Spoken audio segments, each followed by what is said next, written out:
કંઈક કડી તૂટે છે, શરીરમાં રોગ લાગુ પડે તો મેડિકલ વિભાગ એમ માને કે બોડીમાં બિનજરૂરી કોઈ બેક્ટેરિયા પેદા થયા છે. હવે કયા બેક્ટેરિયા પેદા થયા છે એ લેબોરેટરીથી એ લોકો નક્કી કરે કે આને HIV-ના થયા છે કે કેન્સરના થયા છે, TB-ના થયા છે. કયા બેક્ટેરિયા પેદા થયા છે એ લેબોરેટરીના માધ્યમથી નક્કી થાય, અને નક્કી થયા પછી એ બેક્ટેરિયાનો નાશ કરવા માટે એને દવાઓ અપાય, અને એ દવાના ડોઝ જો બરાબર લેવામાં આવે તો શરીરમાંથી બિનજરૂરી બેક્ટેરિયાઓનો નાશ થઈ જાય, બોડી નિરોગી થાય. તો લાઈફની અંદરે પણ બિનજરૂરી કોઈ એવા તત્વો પેદા થયા કે જે તત્વોએ આપણને સુખનો કોઈ સ્વપ્નો આવવા જ ન દીધો. રાત્રિ દિવસ દોડ્યા છતાં સુખને આંબી ન શક્યા. હવે એને ભાગવત રૂપી લેબોરેટરીથી સુખદેવજી જેવા મહાત્મા નક્કી કરી આપશે કે આ બિનજરૂરી તત્વો તમારી લાઈફમાં પેદા થયા છે, એની આ દવા છે ને એ દવાનો ડોઝ લ્યો અને તમારા જીવનમાં તમે સુખી થશો. અદ્ભુત કથા છે ભાગવતજી. એટલે જ કહેવાય છે ભાગવત ભગવાનનું સ્વરૂપ છે. લોકો લાખો રૂપિયાનો ખર્ચો કરે ભાગવતજીની કથા માટે, એની આરતી માટે લાખો રૂપિયાના ચડાવા કરે. એક જગ્યાએ કથાથી 1,35,000નો ચડાવો. એટલે હું તો આરતીમાં જોતો હતો, યજમાન આરતી કરવા આવ્યો તો એટલે વ્યવસ્થાપકે થાળીમાં એક જ દિવેટ મૂકેલી. હવે પેલા એલાઉન્સ કરવા રહ્યા ને તો દિવેટ ઠરી ગઈ, હળગી ગઈ. એ ટાઈમે મને વિચાર આવ્યો કે 1,35,000નો આનો ચડાવો, એક દિવેટ એને મળી અને એ હળગી ગઈ છે. હવે એમને હળગેલી દિવેટથી આરતી કરે છે. કદાચ ઘરે જાય અને 35,000નું રૂ લાવે અને લાખ રૂપિયાનું ઘી લાવે, કેટલા વર્ષ સુધી આરતી થાય? હું એ કહેવા માંગુ છું કે ભાગવત ભગવાનનું સ્વરૂપ છે, એને માટે લાખો રૂપિયા પણ ઓછા હોય છે. તો સુખદેવજી મહારાજ કહે છે, પરીક્ષિત, શુક્રાચાર્યને પૂછવામાં આવ્યું કે ગુરુદેવ, આમાં કઈ કડી ઘટે છે? અને એ ટાઈમે શુક્રાચાર્યએ વાત કરી છે, બલી, એક કડી તમારા જીવનમાં એવી ઘટે છે કે જે કડીને કારણે તમે જિંદગીભર દોડ્યા કરશો ને તો તમે સુખને આંબી નહીં શકો.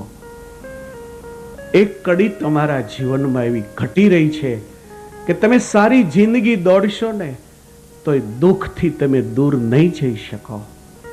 તમે 5 કદમ માંડશો તો દુઃખ તમારાથી 2 કદમ આગળ હશે. વળી તમે દોડશો ને 5 કદમ માંડશો તો દુઃખ તમારાથી 9 કદમ આગળ વહી ગયું હશે. તમે જ્યાં જશો ત્યાં દુઃખ તમારી પહેલા પહોંચી ગયું હશે. તમે કોઈ પણ શોપ બાય કરશો તો એ શોપની અંદર વેચનાર માણસ લાખો રૂપિયા કમાતો હશે અને તમે એમાં દિવાળું ફૂંકવાના છો. બલી કહે છે કે અમારે એ જ જાણવું છે કે કઈ કડી તૂટે છે, કે જે તૂટતી કડી સંધાય તો બીજું કઈ નહીં ગુરુદેવ, દીતીનો વંશ સુખી તો થાય. અમે લોકો રાન પાન થઈ ગયા છે. લોકો અમને ગામમાં ગરવા નથી દેતા. હવે લોકોએ અમારી જાત આખી જુદી પાડી અને અમને લોકો દૈત અને દાનવ એવા શબ્દોથી સંબોધે છે. અમે કશ્યપજીના દીકરા હોવા છતાંય પણ, એક પવિત્ર વંશમાં ઉત્પન્ન થયેલા હોવા છતાંય પણ ગુરુદેવ, લોકો અમારી સામે જોવા ખુશી નથી. કઈ કડી ઘટે છે? શુક્રાચાર્ય બોલે છે, તમારામાં 4 કડી ઘટે છે. એ 4 કડી જો હંધાઈ જાય તો સુખ તમારી પીછે આવતું હોય. તમારે સુખને પકડવા નહીં જવું પડે, સુખ તમારી પીછે આવશે. પછી સુખના સ્વપ્ન તમારે નહીં સેવવા પડે, સુખને તમારા સ્વપ્ન આવશે, પછી તમારે સુખને ઘરમાં લાવવું નહીં પડે. સુખ તમારા ઘરમાં આવીને કાયમ માટે નિવાસ કરશે. અરે ખુદ વિષ્ણુ તમારે ઘરે આવશે. વિષ્ણુને તમારે ખોળવા જવો નહીં પડે. એ કડિયું જો સંધાઈ જાય તો અષ્ટ સિદ્ધિને નવ નિધિ તમારા ઘરના આંગણામાં હશે. એ 4 કડી જો સંધાઈ જશે તો સ્વયં નારાયણ તમારી પાસે ભીખ માગવા આવશે. તો બતા દીજીએ એ કઈ 4 કડી તૂટે છે. શુક્રાચાર્ય કહે છે કે હું કડીઓ તો બતાવું, પણ મને લાગે છે કે તમારાથી હાંધી નહીં એકાય. બલી મહારાજ કહે છે કે નહીં ગુરુદેવ, કોઈ પણ ભોગે અમે 4 કડીઓને હાંચ્યું છે, આપ બતાઈએ. શુક્રાચાર્યને લાગ્યું કે આવ્યા છે હાણસામાં. માણસ હાણસામાં આવે ને ત્યારે જ હંમેશા સમજણ વાળો થાય. હાણસામાં આવ્યા પછી માણસને સમજણ આવે છે. જગતમાં એમ કહેવાય છે કે રાંધી રહ્યા પછી તાપ બળે. અને બીજું મારે કંઈ કહેવું નથી, પણ રંડાપો આવ્યા પછી જ બહેનોને હાન આવે. ઓલી બોડી પાસે બેઠી બેઠી બેન રડતી હોય, એક વાર બોલો, એક વાર બોલો, તમે તો લીલી વાડી મૂકીને વૈયાઈ ગયા, અમને એકલા મૂકીને વૈયાઈ ગયા, એક વાર બોલો. ઓલી બોડી કે જીવતો હતો ત્યારે તું જ બોલ બોલ કરતી હતી, મારો વારો ક્યાં વાદી હતી.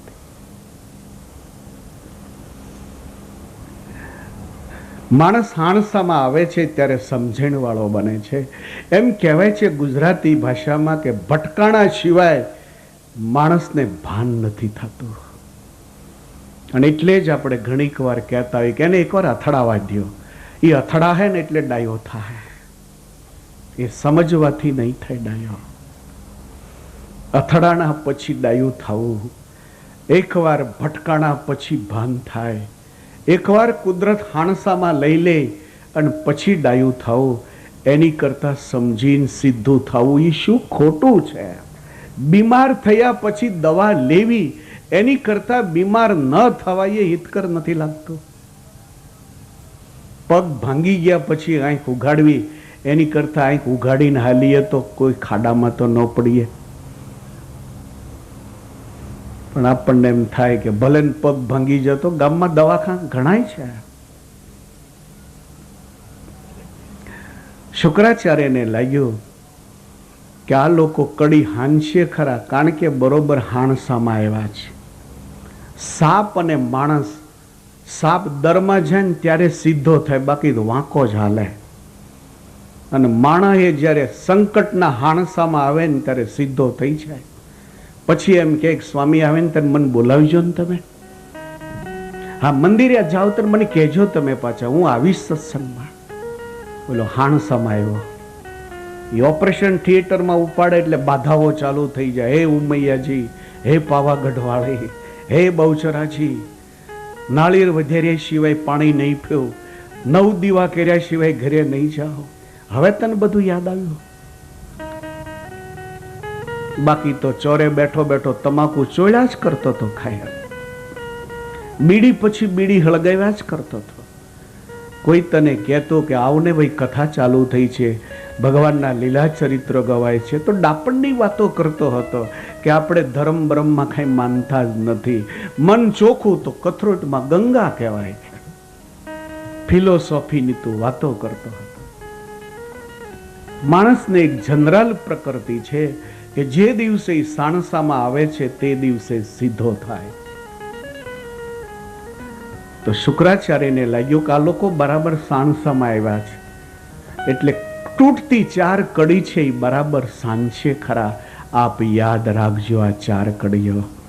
આ કથાનો મિનિંગ મેં તમને બતાવ્યો કે સુખ ઘણીક વાર હાથમાં નથી આવતું, ઘણીક વાર દુઃખ આપણો પીછો છોડતું નથી, ઘણીક વાર એક પછી એક ધક્કા આપણને જ લાગ્યા કરે. આપણે 90 વર્ષના બેઠા હોઈએ અને છોકરાનું છોકરું ધામમાં ઉઈ ગયું હોય, આપણે 90 વર્ષના બેઠા બેઠા વિચારતા હોઈએ કે મારી ત્રીજી પેઢીનું છોકરું અપ થઈ ગયું, હું 90 વર્ષનો બેઠો છું. આ જોવા જ બેઠા છીએ ને આપણે. જ્યાં ઈ ધક્કો સહન ન થાય ને ત્યાં છોકરાના છોકરાની વહુ હોય ભગવાનને પ્યારી થઈ ગઈ. આપણે 90 વર્ષના બેઠા હોઈએ, આ બીજો ધક્કો આવે, વળી જાય ધક્કાને થોડોક શાંત કરીએ ને ત્યાં વળી છોકરાની વહુ હોય એને પેરેલિસનું દર્દ થઈ જાય. બસ તૂટતી કડીને હાંધો કે જેનાથી જીવન સુખેથી પસાર થાય. તો સુખદેવજી મહારાજ બોલે છે, પરીક્ષિત, પહેલી કડી છે કે માણસ હંમેશા સદાચારી બને. સદાચારની પહેલી કડી. સદાચારને છોડીને કોઈ દી આગળ ન વધો તમે. સદાચાર રૂપી કડી છે, એ સદાચારની કડી જ માણસને સુખનો યોગ કરાવી આપે છે. બીજી કડી જેને સદ્ધર્મ કહેવામાં આવે છે. સદ્ધર્મ એટલે હિન્દુ સંસ્કૃતિએ નક્કી કરેલા જે નિયમો છે એ નિયમોને સદ્ધર્મ કહેવામાં આવે. આપણે હિન્દુમાં જન્મેલા છીએ તો હિન્દુ સંસ્કૃતિના જે નિયમો હોય એ નિયમોથી તમે આગા પાછા ક્યારેય ન થાઓ. આ બીજી કડી છે. ત્રીજી કડીને સંયમ કહેવામાં આવે છે. સંયમનો અર્થ આપ સમજતા હશો. સંયમ એટલે ચારિત્રતા જેને કહેવાય. માણસ ચારિત્રતાથી ક્યારે આગો પાછો ન ખસે. જેના જીવનમાંથી ચારિત્રતા ગઈ છે એ માણસમાં કશું નહીં રહેવાનું. The money is lost, nothing is lost. ઇંગ્લિશમેનો એવું માને છે કે ધ મની ઇઝ લોસ્ટ, પૈસો તમે ખોયો તો નહીં માની લો કે તમે ગુમાવી બેઠા છો, પરંતુ the health is lost, something is lost. કદાચ તબિયત ગુમાવી તો એમ કહી શકાય કે તમે કંઈક ગુમાવ્યું છે, પણ the character is lost, everything is lost. તમે ચારિત્રતા જો ગુમાવી, તમે સંયમ જો ગુમાવ્યો તો તમારામાંથી માણસાઈ જ વહી ગઈ. તમારી પાસે કશું નથી. એવું તો ઓલા ઇંગ્લિશ મેનો માને છે કે જેની લેડીસો ખાલી ચડ્ડી જ પહેરે છે. જે લોકોને ચારિત્રની હાથે કઈ હાંધો ન દેખાય, જેના પહેરવેશ તમે જુઓ, એના ખોરાક તમે જુઓ, એના રીત રિવાજ તમે જુઓ, એ લોકો એમ માને છે કે the character is lost, everything is lost. જેને ચારિત્ર ગુમાવ્યું છે, એવરીથિંગ, એની પાસે કશું નથી, તો બેકાર છે કે. તો ત્રીજી કડી સંયમની ત્રીજી કડી છે. અને ચોથી કડીને સાદાઈ કહેવામાં આવે છે. સાદાઈ એટલે જે પુરુષાર્થથી મળે છે એનાથી ઘર ચલાવો, પણ બીજાના સુખને જોઈને તમે ઉજાગરો ન કરો. ઘણીક વાર બાજુવાળો કાર લાવે ને તો આપણને ઊંઘ ન આવે. બાજુવાળો કાર લાવ્યો હોય, આપણને ઊંઘ ઉડી જાય. કોઈએ 5-25 હજાર સત્કર્મમાં લખાવ્યા હોય તો આપણે બહાર નીકળીને વાતો કરીએ, કાંઈ 50,000 થોડા ધોવાવાના છે. બહુ લોકોના તોલા કર્યા છે. 50 તો હજી ઓછા કહેવાય, ઓછા. કાંઈ લેવા દેવા ખરા. આનું નામ સાદાઈ. બીજો કરે છે એની ઈર્ષ્યા ન લાવો. બીજાને મળે છે એને માટે એનવી નહીં લાવો, ઈર્ષ્યા નહીં લાવો. પરમેશ્વરે એને આપ્યું છે, એને જોઈને રાજી થાઓ કે ભગવાને એને સુખીઓ કર્યો. આનંદની વાત છે. આવા સુખી માણસની બાજુમાં રહું છું તો મારી એ મહત્તા ગણાઈને એવો અર્થ કરો, પણ એને જે મળે છે એને જોઈને દુઃખી ન થાવ તમે. શુક્રાચાર્ય કહે છે કે આ 4 કડી તમારામાં તૂટે છે, અને આ 4 કડી તમારામાં તૂટતી હોવાને નાતે તમારા જીવનમાં દોડી દોડીને તમે થાક્યા, સુખ નથી મળતું. આ 4 કડીને જો સાંધી દો તો સુખ તમારી પીછે આવે. બલિ મહારાજે પોતાના દૈત વંશની એક સભા બોલાવી. અકંપન, વજ્રદ્રષ્ટ, સમર્થ સમર્થ આવા યોદ્ધાઓ બેઠેલા. દૈત્યોની સાથે જંગલમાં રહો છો, આવો ને ગામમાં. સામેથી લોકો એને ગામમાં મેળ્યા વસાવવા. સામેથી રજવાડાઓ બલી મહારાજને કહે છે કે આ રાજનું શાસન તમે સંભાળો. હવે બલી મહારાજના હાથમાં શાસન મેળ્યા આવવા. સમય પછી સમય જતા તો પરીક્ષિત પેલી ચારે કડીઓ સંધાતાની સાથે જ બલી મહારાજના હાથમાં વિશ્વનું શાસન આવી ગયું. હવે તો સ્વર્ગનું શાસન હાથમાં લેવા વાસ્તે શુક્રાચાર્ય કહે છે, બલી તું 100 યજ્ઞ કર, અને 100 યજ્ઞ જો કર તો સતલોક સુધીનું શાસન તારા હાથમાં આવે. એ 4 મોઢાવાળા બ્રહ્માને તારી સામે હાથ જોડીને ઊભું રહેવું પડે. બલી મહારાજને પણ હવે એમ લાગ્યું છે કે આ 4 કડી સંધાતા હું સુખી થયો. હવે તો આ કડીને બરાબર મજબૂત કરવી છે. હવે આ કડીને કોઈ દી તૂટવા દેવી નથી. યજ્ઞો એક પછી એક મેળા શરૂ થવા, અને યજ્ઞની અંદર જે આવે, જે માગે એ આપે, જેટલું માગે એટલું આપે, સન્માનની સાથે આપે, માગણ સમજીને ન આપે, પોતાની ફરજ છે એમ સમજીને આપે. ઓલી કડીઓ હંધાઈ ગઈ ચારેય, આંખ આખી બદલી ગઈ. દૈત્યો વિચારવા લાગ્યા કે દુનિયા અમારા જેવી સુખી થાઓ, જગતમાં કોઈ દુખી ન રહો. જગતમાં દુખી કોઈ હશે તો અમે દુખી છીએ. યજ્ઞ ઉપર કાઉન્ટરો ખોલવામાં આવે, એની ઉપર બોર્ડ લગાડવામાં આવ્યા હોય, અહીંયા જમીનના દાન મળે છે, અહીંયા ગાયોના દાન મળે છે, અહીંયા દાગીનાના દાન મળે છે. કાઉન્ટરો ઉપર બોર્ડ માર્યા હોય, લઈ જાઓ જેટલું જોઈએ એટલું. 50 યજ્ઞ પૂરા થયા ને ત્યાં સ્વર્ગ સુધીનું શાસન આવ્યું હાથમાં.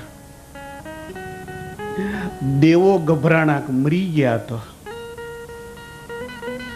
દેવોની માં જે અદિતિ છે એને કશ્યપને પ્રાર્થના કરી છે કે મારા દીકરાઓનું સ્વર્ગ દિતિના દીકરાના હાથમાં વયું જશે. કોઈ એવો રસ્તો બતાવો કે જેનાથી સ્વર્ગનું રાજ્ય મારા ઇન્દ્ર નામના દીકરાના હાથમાં રહે. કશ્યપજી કહે છે કે તમે પુંસવન નામનું એક વ્રત કરો, અને એ વ્રતના પ્રભાવથી તમારા દીકરાની સંપત્તિ જળવાઈ રહેશે. સમય જતા અદિતિએ વ્રત કર્યું છે, ને એ વ્રતના પ્રભાવથી સ્વયં ભગવાન વામનજી પધાર્યા છે. જન્મતાની સાથે 7 વર્ષની ઉંમર થઈ છે. પણ વામનજીનો જન્મ થતા સુધીમાં તો સ્વર્ગનું શાસન પણ દૈત્યોના હાથમાં આવી ગયું. ભગવાન વામનજીનો જન્મ થતા સુધીમાં તો 99 યજ્ઞ પૂરા થઈ ચૂકેલા. અને આ લોકોમાં ધાર્મિકતા એટલી વધી ગઈ. પેલી 4 કડીઓ બરાબર હાંધી દીધી. ખ્યાલ આવી ગયો કે આ 4 કડી જેદી તૂટી હતી તે દિવસે દોડી દોડીને થાકી ગયા હતા, કશું મળતું નહોતું. અને આ 4 કડી હંધાઈ ગઈ. આજ સુખ અમારી પાછળ દોડતો આવે છે. 99 યજ્ઞ પૂરા થતા પરીક્ષિત સ્વર્ગનું શાસન બલી મહારાજના હાથમાં છે. હવે તો 100મો એક જ યજ્ઞ બાકી છે, ની પૂરો થઈ જાય તો સતલોક સુધીનું શાસન બલી મહારાજના હાથમાં આવે.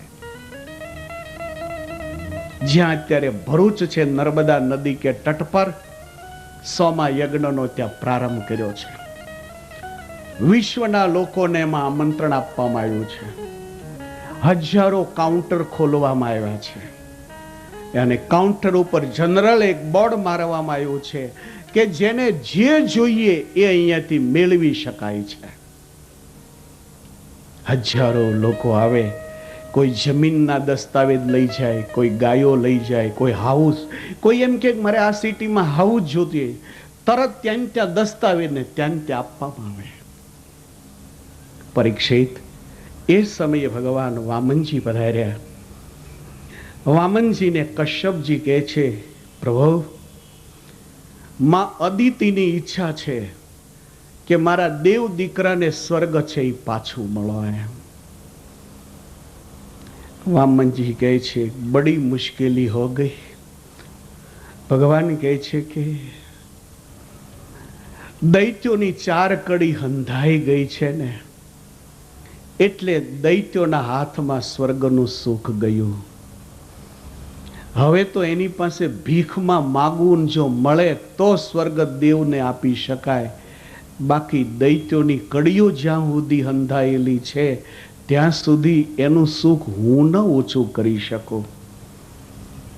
હવે તો દુઃખ પણ સુખમાં પરિણમી જાય છે. એને માટે છતાં માં અદિતિએ મારા માટે જે કંઈ કર્યું છે એ નિષ્ફળ નહીં જાય.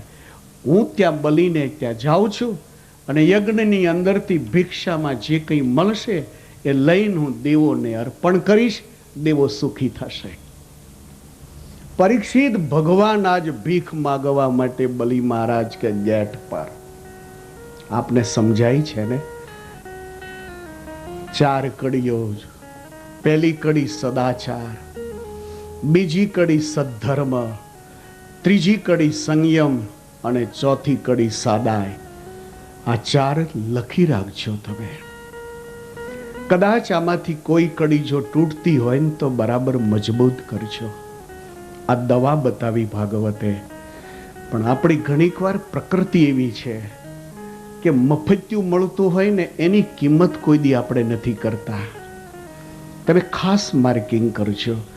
જ્યાં ધર્માદાના દવાખાના ચાલતા હશે, જ્યાં હોસ્પિટલો ધર્માદાથી ચાલતી છે, ફ્રી ઓફ ચાર્જ છે, અને એ દવાખાનાની દિશા તમે આ જુઓ. દર્દી જાતો જ ન હોય ને, અને ખાલી હાથ પકડવાના હો લે, ખાલી કેસ કઢાવવાના જ હો, નિદાનના જુદા પાછા. ડુંગળીનું પાણી ભરીને ઇન્જેક્શન દાબે ને તો એમ કે હા સાહેબ બહુ સારા છે. પેલું મફત છે ને એટલે એની કોઈ કિંમત જ નથી. દવા અને દુવા આ દેશમાં મફત આપવા જશો ને તો આ દેશની પ્રજા એનો દુરુપયોગ કરશે. અહીંયા મફત આપવામાં દુરુપયોગ થાય છે. તમે પરબ જોયા હશે. પરબમાં પાણી પીવાના ગ્લાસ હોય. કોઈ સજ્જનને એમ લાગે કે લોકો તરસ્યા હોય, પાણી પીવે, બિચારે 5 પૈસા ખર્ચીને પરબ બાંધ્યું હોય. એમાં એક બેનને 5 પૈસાનો પગાર કરીને રાખી હોય. હવે પાણી પીવાના ગ્લાસ હોય ને, એ ગ્લાસને ક્યારેક તમે જોજો, સાંકળના છેડાથી બાંધ્યા હોય. આ દેશમાં ભેંસોને તો હાકળે બાંધે, પણ પરબના ગ્લાસને હાકળને છેડેથી બાંધે. શુક્રવા હાકળથી બાંધે. બોલો પીનારો પીતો જાય ને પવાલું ગજવામ નાખીને પાછો હાલ્યો જાય. મફત કર્યું ને તમે. અમારે દબાણમાં કહેવામાં આવ્યું કે આપણે એક નળ રોડ ઉપર મૂકીએ ને તો લોકો પાણી પીવે. એટલે 100-200 ફૂટની લાઈન નાખીને એક નળ બહાર મૂક્યો. બીજે જ દાડે અમારે નાવાનું પાણી ન રહ્યું. પીનારો બંધ કરે ત્યારે પાણી ટાંકીમાં રહી ને. તમે પંચાયત ટાંકીના નળ જોજો, હરામ છે જો કોઈ બંધ કરે તો પાણી હાલ્યું જ જાય, હાલ્યું જ જાય. પછી ટાંકીમાં પાણી થઈ રહે ત્યારે કંઈક લેવું. રોયા કોઈ ધ્યાને દેતા નથી, મરી ગયા પાણી વગરના. આ વ્યવસ્થા આપણી. આવું શિક્ષણ આ દેશની પ્રજાને આપ્યું. આ આપણી શિસ્તતા છે, આ આપણી નીતિમત્તાનું ધોરણ છે. મફતની વસ્તુને પૈસાથી મેળવેલી વસ્તુ કરતાંય પણ વધારે સારી રીતે ઉપયોગમાં લ્યો. પૈસાથી જે વસ્તુ તમે ખરીદો અને એનો જે રીતે ઉપયોગ કરો એની કરતા મફતમાં જે વસ્તુ મળે છે 1000 રીતે ધ્યાન રાખીને ઉપયોગમાં લ્યો. પરંતુ એ બનતું નથી. હજી આ દેશને ઘણું શીખવાની જરૂર છે. હજી ઘણું શીખવાની. એટલે જ ભાગવતે 9 સ્કંદ સુધી શીખવાડવાનો પ્રયાસ કર્યો. પછી દશમમાં ભગવાનના લીલા ચરિત્રો લેશે. તો સુખદેવજી મહારાજ બોલે છે, પરીક્ષિત, સ્વયં ભગવાન વામનજી બલી મહારાજ के गेट पर 7 વર્ષની ઉંમર છે, નાની એવી એક ધોતલી પહેરી છે, હાથમાં છત્રી છે, એક હાથમાં ભિક્ષા પાત્રને દંડ કમંડળું છે, સરસ મજાની યજ્ઞોપવિત છે ખભા ઉપર, વિશાળ કપાળ છે, ત્રિપુંડ્ર ત્રિલક ખેંચેલું. જ્યાં ગેટ પાસે જાય ત્યાં અકંપન નામનો બલી મહારાજનો યોદ્ધો ઉભેલો. જે કોઈ આવે એને વેલકમ વેલકમ વેલકમ કરતો. વામનજી જ્યારે આવે છે એટલે તરત હાથ જોડીને કહે છે કે આઈએ આઈએ. સામાન્ય જનતા આવે તો વેલકમ કહેતો, બ્રાહ્મણ સાધુને ભાળે ને તો હાથ જોડતો. ઓલી 4 કડીઓ હંધાણી, અને 4 કડીઓ હંધાણી એટલે લોકોને ખ્યાલ આવ્યો કે બ્રાહ્મણ કે સાધુ એ ઈશ્વરનું સ્વરૂપ કહેવાય. એ નાનો હોય તોય ભલે, 90 વર્ષનો હોય તોય ભલે, એ સદાને માટે વંદનીય ગણાય. તો 7 વર્ષના વામનજીને જોઈ પેલો અંકંપન હાથ જોડીને કહે છે, બાપજી પધારીએ પધારીએ. बापजी आप क्या चाहते हो? गौवा की इच्छा है, भूमि की इच्छा है, जी चाहे वह मांग लीजिए. वामनजी ने लग्યું ઓહો, આ લોકોમાં કેટલી સરસ મર્યાદા, કેટલો સરસ વિવેક છે. સદાચાર આનું નામ કહેવાય. આ લોકોમાં સદાચારની કડી કેટલી મજબૂત છે. મને લાગે છે કે મારું વૈકુંઠ બલીને આપી દઉં, મારું વૈકુંઠ બલીને આપી દઉં. આ લાયક છે લોકો. પણ હવે આવ્યો છું દેવનું કામ કરવા. એટલે વામનજી કહે છે કે હું તો સંતોષી બ્રાહ્મણનો દીકરો છું ને, એટલે કે લેવા નથી આવ્યો. તો તમારા મહારાજ જે બલી છે ને, યા એ બલી મહારાજને હું આશીર્વાદ આપવા માટે આવ્યો છું. અમારા મહારાજાને આશીર્વાદ દેવા માટે તમે પધાર્યા છો? યા અકંપન નાચવા માંડ્યો. ઓલી 4 કડી હંધાયેલી એટલે એને ખ્યાલ છે કે વડીલો હોય, બ્રહ્મદેવો હોય અને સંતો હોય, એના આશીર્વાદો જ માણસને સુખી કરી શકે. એટલે તો અકંપન દોડતો દોડતો યજ્ઞશાળામાં ગયો. બલી મહારાજની પાસે જઈને કહે છે કે માલિક માલિક, એક કોઈ બ્રાહ્મણ બાળક આવ્યો છે, બહુ તેજસ્વી છે, એટલું સરસ સરસ બોલે છે. બલી મહારાજ કહે છે કે રાજી થાય એમ કરો, એને જે જોઈએ આપો તમે. મહારાજ અમે એને કીધું કે અમે તમારી શું સેવા કરીએ, તો એ કહે છે કે હું કંઈ લેવા નથી આવ્યો, હું તો તમારા મહારાજાને આશીર્વાદ આપવા આવ્યો છું. મહારાજ તમને આશીર્વાદ આપવા માંગે છે. એ જમાનાનો બેતાજ બાદશાહ બલી મહારાજ કહેવાય. યજ્ઞ દીક્ષા લીધેલી હોવા છતાંય ઊભા થયા. ઓલી કડી હંધાઈ ગઈ હતી, 4 કડી સંધાઈ ગઈ હતી. સદાચારની કડી એટલી મજબૂત થઈ ગયેલી હતી એટલે બલી મહારાજને એમ લાગ્યું કે ગેટ ઉપર બ્રાહ્મણ કે સાધુ જો આવે અને આશીર્વાદ આપવા માટે જો આવે તો એનાથી મોટું સદભાગ્ય ન હોઈ શકે. બલી મહારાજ ઉભા થઈને ગેટ પાસે પહોંચ્યા. બલી મહારાજ જ્યાં ગેટ પાસે આવે ત્યાં વામનજી ઉભા છે. ભાગવતજી એનું આખું પિક્ચર, આખો એક્સરે લઈ અને અષ્ટમ સ્કંદમાં છાપે છે. અદ્ભુત અદ્ભુત ઘટનાઓ લખે છે.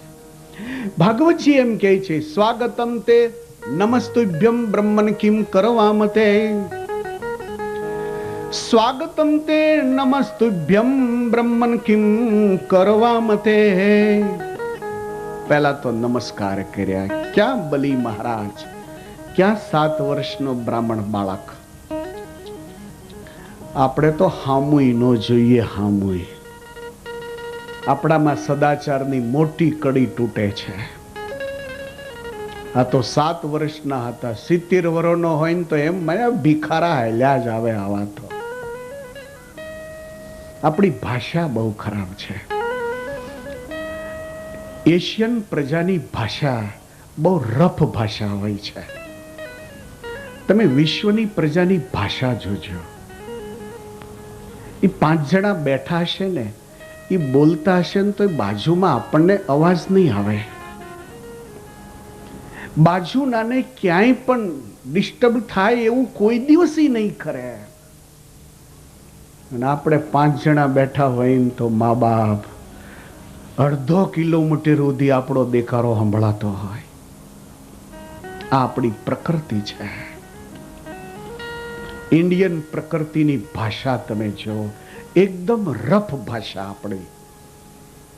ભગવાન સ્વામિનારાયણ કહેતા કે વચને કા દરિદ્રતા, ભાષામાં શું કરવા ગરીબ રહો છો તમે? પૈસામાં ગરીબ રહો, આપવામાં ગરીબ રહો, ભાષામાં શું કરવા ગરીબ રહો છો? કોઈ પણ આવે એને આવો એમ કયો, પધારો એમ કયો. શું કરવા ખરાબ ભાષા વાપરો છો? જગતના દેશોમાં તમે ખાસ માર્કિંગ કરજો. પોતાની વાઈ પાણીનો ગ્લાસ આપે ને, પોતાની વાઈ પાણીનો ગ્લાસ આપે ને તો એનો થેન્ક યુ કે. બોલો, પોતાની વાઈ પાણીનો ગ્લાસ આપે તોય થેન્ક યુ કે. અને આપણે મફત કોકનો પી જઈને તોય થેન્ક યુ ન કહી. કેટલો ફરક છે આપણા. દુનિયાના દેશોમાં ટોલ નાકા હોય છે. હવે ટોલ નાકામાં ઘણીક વાર $1, $2 એમ લેતા હોય છે. તો જ્યારે પેલો $1 આપે ને કારમાં બેઠો બેઠો, પછી ઓલો છૂટા પૈસા હોય એ પાછા આપે. એ પાછા આપે તોય ઓલો થેન્ક યુ કે. મેં એકવાર પૂછ્યું, ભલામણ પૈસા આપણે એને આપીએ છીએ, હવે એમાંથી એ પાછા આપે, તમે થેન્ક યુ કહો? તો સ્વામી એને લીધા ને પૈસા, એ ટોલ નાકા ઉપર ઊભો રહ્યો, ઊભો રહીને આપણા પૈસા લીધા, આપણને પાછા આપ્યા, એનો આભાર માનવો જોઈએ ને. દેખો, અહીં તો ગલ્લામ નાખીએ તો ભગવાન થેન્ક યુ કહે છે, બાકી આપણે જ કહીએ એમ છીએ. હજી એજ્યુકેશનમાં ઘણા પાછળ છીએ આપણે. ધીરે ધીરે હાલ્યા છીએ, ધીરે ધીરે હાલ્યા છીએ, રસ્તો કાપશું. બલિ મહારાજ પગે લાગ્યા છે. સ્વાગતમ તે નમસ્તુભ્યમ બ્રહ્મન કિમ કરવામતે. हाथ जोड़ीने एम कहे छे, ब्रह्मदेव मेरी ओर से आपके श्री चरण में वंदन हो. आज मैं भाग्यवान बन गए. मेरे जो यज्ञ था उसका फल आज मुझे प्राप्त हो चुका. आपका आगमन से मेरा यज्ञ सफल हो गए. बाप जी, वामनजी विचार करे का मानस में કેટલો विवेक है. एक जगतनी ताकत 7 વર્ષનો બાળક મારી સામે હાથ જોડીને ઊભી રહી છે. સ્વાગતમ તે નમસ્તુભ્યમ બ્રહ્મન કિમ કરવામતે. બ્રહ્મર્ષિણામ તપો સાક્ષાત માન્ય ત્વાર્યવ પૂર્ધર. માન્ય ત્વાર્યવ ब्रह्मर्षेणं तपो साक्षात् मान्य त्वार्यव पूर्धर. ब्रह्मर्षेणं तपो साक्षात्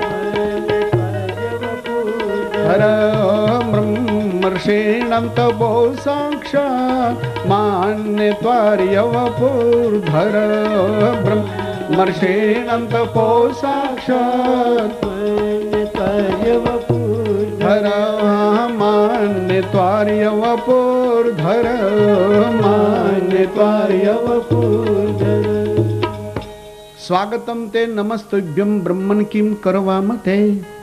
ब्रह्मर्षिणाम तपो साक्षात मान्य त्वार्यव पूर्धर. हाथ जोड़ीने कहे छे ब्रह्मदेव ब्राह्मण बटो, हजारों ब्रह्मर्षिओनुं तेज જ્યારે આજ મૂર્તિમાન બાળક બનીને મારી સામે આવ્યું હોય એમ તમારું દર્શન કરવાથી આજ મને દેખાય છે. બોલીએ પ્રભુ. વામનજી કહે છે કે હું સંતોષી બ્રાહ્મણનો દીકરો છું. યા જંગલમાં હું સાધના કરું છું. ઓ મેં સાંભળ્યું છે કે બલિ તારા યજ્ઞની અંદર જે આવે છે એ જે માગે છે એ લઈને જાય છે. યા તો મને વિચાર થયો કે આટલો બધો તું દાનેશ્વરી જો હો તો મારી અત્યાર સુધીની સાધનાનું જે ફળ હતું ને એનો આશીર્વાદ તને આપવાનું મને મન થયું. બલિ મહારાજ કહે છે હો મારા કેટલા મોટા ભાગ્ય કે મને આશીર્વાદ આપવા માટે આપ જંગલથી અહીંયા પધારો છો. યા પ્રભુ જ્યારથી મેં 4 કડી મારી જિંદગીમાં સાંધી છે ત્યારથી બલી બલી બની ગયો છે. આગે બોલીએ પ્રભુ. વામનજી કહે છે કે બલી, હું જંગલથી તને આશીર્વાદ આપવા માટે અહીંયા આવતો તો રસ્તામાં સાંજ પડી. યાર ફિર આગે સવાર થયું ને એટલે મેં સ્નાન કર્યું. પછી તો હું સંધ્યા કરવા બેઠો. મારી અડધી સંધ્યા પૂરી થઈને તો પીછેથી અવાજ આવ્યો, કોણ હે? બલી, મેં આંખો ખોલી. જ્યાં બાજુમાં જોઉં તો એક આકૃતિ હતી અને આકૃતિ મને ધમકાવી રહી હતી કે તારા બાપની જગ્યા છે. પૂછ્યા સિવાય તો અહીંયા સંધ્યા કરવા બેસી ગયો છો. ખબરદાર છે જો કોઈ દિવસ અહીંયા સંધ્યા કરવા બેઠો તો. બલી મહારાજ, આજ મારી સંધ્યા અધૂરી રહી.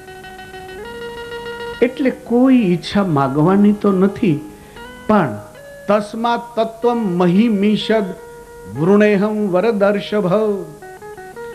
તસ્માત તત્વો મહિમીષદ વૃણેહમ વરદર્ષભ. પદાની ત્રીણી દૈતેન્દ્ર સંમિતાની પદા મમ. સંમિતાની પદા મમ. પદાની ત્રીણી દૈતેન્દ્ર સંમિતાની પદા મમ. પદાની ત્રીણી દૈતેન્દ્ર સંમિતાની પદા મમ. તસ્માત તત્તો મહિમીષદ વૃણેહમ વરદાર્ષભ. તસ્માત તત્તો મહિમીષદ વૃણેહમ વરદાર્ષભ. પદાની ત્રીણી દૈતેન્દ્ર સંમિતાની પદા મમ. પદાની ત્રીણી દૈતેન્દ્ર સંમિતાની પદા મમ. સંમિતાની પદા મમ. સંમિતાની પદા મમ. તસ્માત તત્તો મહિમીષદ વૃણેહમ વરદર્ષભ. માગવાની તો કોઈ ઈચ્છા જ નથી, પણ આજ સંધ્યા અધૂરી રહીને એટલે એક ઈચ્છા એવી થાય છે કે જો 3 પગલા જમીન મને મળે તો શાંતિથી બેસીને સંધ્યા કરી શકું. બલી મહારાજ હસવા માંડ્યા. બલી મહારાજ કહે છે કે ઓહો અહો બ્રાહ્મણ દાયાદ વાચસ્તે વૃદ્ધ સંમત. બલી મહારાજ કહે છે બહુ નાની બાબત તમે કીધી. અકંપનને કહે છે આ મહારાજને પેલા ગેટ ઉપર લઈ જા અને એને 50 એકર જમીનનો દસ્તાવેજ કરાવી દે છે. શાંતિથી આશ્રમ બાપજી બનશે અને શાંતિથી સંધ્યા વંદન કરે. જા લઈ જા. વામનજી વિચાર કરે કે તારા 50 એકરને લઈને હું કરું? મારે તો આ બધું લઈને ઓલા રાહ જોઈને બેઠા છે દેવ એને આપવું છે.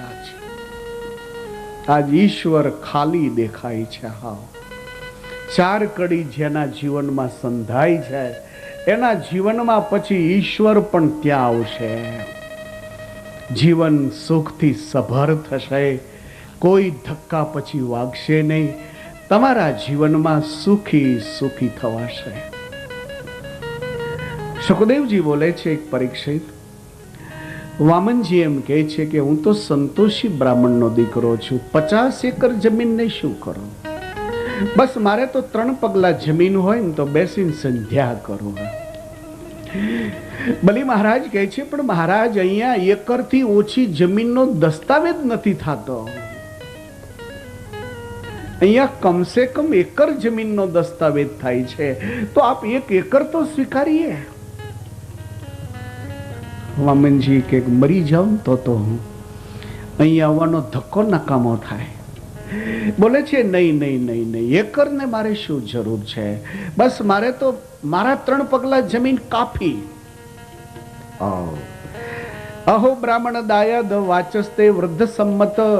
ત્વમ બાલો બાલિશમતી સ્વાર્થ પ્રત્યુ બુધો યથા. સ્વાર્થ પ્રત્યુ બુધો યથા. त्वं बालो बालिशमति स्वार्थ प्रत्युबुधो यथा त्वं बालो बालिशमति स्वार्थ प्रत्युबुधो यथा यो ब्राह्मण दायाद वाचस्ते वृद्ध सम्मत हो ब्राह्मण दायाद वाचस्ते वृद्ध सम्मत त्वं बालो बालिशमति स्वार्थ प्रत्युबुधो यथा त्वं बालो बालिशमति स्वार्थ प्रत्युबुधो यथा स्वार्थ प्रत्युबुधो यथा स्वार्थ प्रत्युबुधो यथा अहो ब्राह्मण दायाद